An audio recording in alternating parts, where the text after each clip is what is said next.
SIP എന്ന് പറഞ്ഞു, right? അപ്പോൾ മ്യൂച്വൽ ഫണ്ട്സിൽ നമുക്ക് what I believe is SIP, നമുക്ക് പല രീതിയിൽ ഇൻവെസ്റ്റ് ചെയ്യാം മ്യൂച്വൽ ഫണ്ട്സിൽ. പല രീതികളല്ല, ഇൻവെസ്റ്റ് ചെയ്യാൻ 2 രീതികളാണുള്ളത് ബേസിക്കലി. ഒന്ന് lump sum method and SIP method. Lump sum എന്ന് പറയുമ്പോൾ നമുക്കിപ്പോൾ ഫോർ എക്സാമ്പിൾ മാഡത്തിന് ഇപ്പോൾ ഒരു ഹ്യൂജ് എമൗണ്ട് ഉണ്ടെങ്കിൽ അത് നമുക്ക് വൺ ടൈം ആയിട്ട് മ്യൂച്വൽ ഫണ്ട്സിൽ ഇപ്പോൾ നല്ല നല്ല ഫണ്ടുകൾ ആ ടൈമിൽ നമുക്ക് സെലക്ട് ചെയ്തിടാം. ഹ്യൂജ് എമൗണ്ട് എന്ന് പറഞ്ഞു. So what is huge amount? ഞാൻ ഹ്യൂജ് എമൗണ്ട് പറഞ്ഞു എന്നേ ഉള്ളൂ. ഹ്യൂജ് എമൗണ്ട് എത്ര വേണമെങ്കിലും it could be as minimum as 1000, 5000 also. 5000 വരെ നമുക്ക് ചെയ്യാം. നമ്മുടെ ഇപ്പം ലൈക്ക് 10 lakh 20 lakh വരെ ചെയ്യുന്ന ഇഷ്ടംപോലെ ആൾക്കാരുകളുണ്ട്.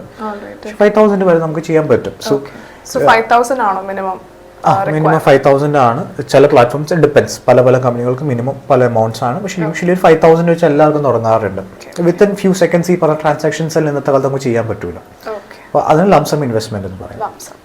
ആൻഡ് SIP ഇൻവെസ്റ്റ്മെന്റ് എന്ന് വെച്ചാൽ as name says systematic investment plan. ഇപ്പോൾ മാസം ഒരു റെഗുലർ ഇൻകം വരുന്ന ആളാണ്. അയാൾക്ക് ആ ഇൻകത്തിൽ നിന്ന് റെഗുലർ എമൗണ്ട് പോകണമെന്ന് ആഗ്രഹമുള്ള ആളാണ്.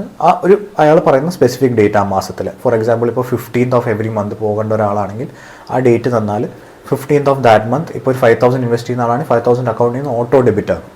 ഓട്ടോ ഡെബിറ്റ് ആയിട്ട് നമ്മൾ നേരത്തെ പ്രിസ്ക്രൈബ് ചെയ്ത ഫണ്ടിലോട്ട് ആ മാസത്തെ ആ ദിവസത്തെ NAVയിൽ അത് ഇൻവെസ്റ്റ് ആകും. അതാണ് SIP എന്ന് പറയുന്നത്. ഇതാണ് 2 popular methods of investing in mutual funds.